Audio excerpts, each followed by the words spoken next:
2021 Yamaha WR250F Review. Riding the Blue Cruise trail-focused 254-stroke enduro bike. Every year a heavy focus is placed on motorcycle manufacturers' newest motocross bikes as well as their cross-country racers and dual sports. However, sometimes it's easy to overlook models that fall in between an off-road race bike, like the Yamaha YZ250FX, and a street-legal dirt bike such as the KTM 350 EXC-F. Although the Yamaha WR250F is not California green sticker eligible like some other manufacturers' enduro models, it does qualify for a California red sticker like its YZ250FX counterpart. Designed for trail riders and enduro racers alike, the WR250F received several updates last year, many of which were also given to the YZ250F in 2019. We did not get an opportunity to test the WR250F last year due to the pandemic, so we were extra excited to get our hands on the 2021 model, which is mechanically the same as last year's bike. After weighing, measuring, and dynoing it, we took the WR250F to some of our favorite trails in SoCal's high desert and ended our rides with an ear-to-ear grin.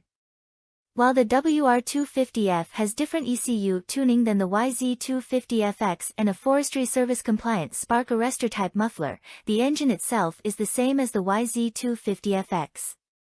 What's different is the WR250F's enduro-specific engine tuning, which naturally means the ignition and fuel injection maps are designed for enduro riding and racing.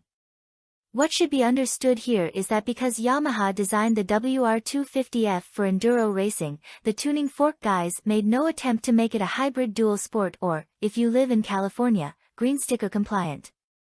There is no carbon canister nor emission controls, which means you have a better running enduro bike straight off the showroom floor.